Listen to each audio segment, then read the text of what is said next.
আলিপুর সর্বজনীনের মেধা সংরক্ষণ প্রকল্পের সূচনা, উদ্যোগের কেন্দ্রে সাহেব দাস। আলিপুর সর্বজনীনের উদ্যোগে ছাত্রছাত্রীদের শিক্ষার মানোন্নয়ন ও মেধা বিকাশের লক্ষ্যে শুরু হলো মেধা সংরক্ষণ প্রকল্প।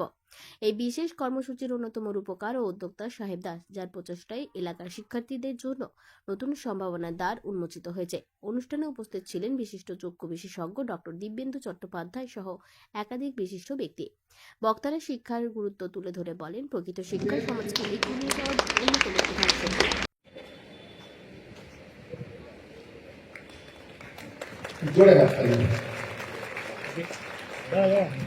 চিন্তা করো না, বেশ 3 দিনের জন্য, ঠিক আছে, আর প্রচুর খাবার দাবার থাকবে। কিন্তু উদ্যোক্তা সাহেব দাস জানান, সমাজের প্রতিটি শিক্ষার্থীর কাছে শিক্ষার সুযোগ পৌঁছে দেওয়া এবং মেধাবী ছাত্রছাত্রীদের উৎসাহিত করাই এই প্রকল্পের মূল লক্ষ্য। তিনি বলেন, শিক্ষার আলো সমাজের সর্বস্তরে ছড়িয়ে দিতে পারলেই একটি উন্নত ও মানবিক সমাজ গড়ে তোলা সম্ভব। আলিপুর সর্বজনীনের এই উদ্যোগকে ঘিরে এলাকাবাসীর মধ্যে ব্যাপক উৎসাহ লক্ষ্য করা যায়। উপস্থিত অভিভাবক ও শিক্ষার্থীরা শিক্ষামূলক ও সমাজ কল্যাণমূলক উদ্যোগের ভূয়সী প্রশংসা করেন। শিক্ষার প্রসারে এই প্রকল্প ভবিষ্যতে আরো বৃহত্তর পরিসরে কাজ করবে বলেও আশাবাদ ব্যক্ত করেন। ওই সাউন্ডটা অফ করতে হবে। কোনো অসুবিধা নেই, এখানে সাউন্ড চলে আসবে। আচ্ছা, কি বলবেন আজকে এই বাচ্চাদের এই উদ্যোগে? এটা তো একটা বিরল। দেখুন, এটাই তো করার উচিত।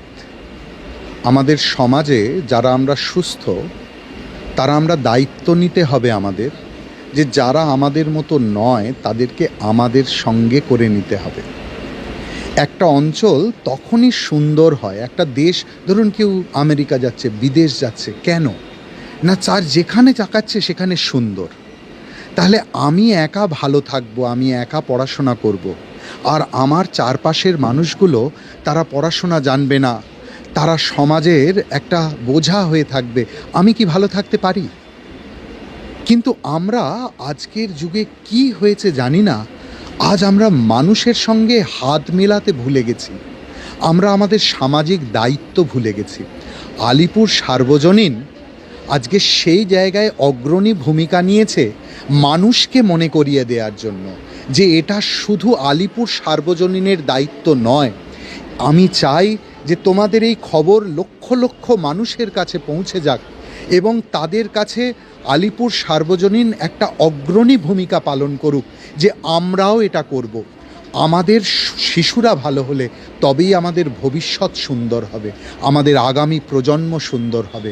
আসুন আমরা সবাই হাতে হাত মিলিয়ে এই কাজে সামিল হই। আর কি বলবো? দেখো, সারা ভারতবর্ষ ঘুরে বা পৃথিবীর কয়েকটা দেশ ঘুরে দেখেছি। তোমরা জানো কি জানি না, আমেরিকা, ইউরোপে যত ডাক্তার আছে, যদি 100 জন ডাক্তার থাকে তার 40 জন ভারতীয়। অর্থাৎ ভারতবর্ষ মেধার দেশ।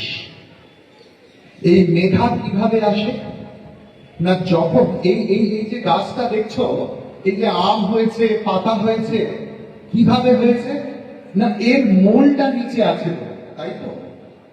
ভারতবর্ষের মূল হলো ভারতবর্ষের সংস্কৃতি।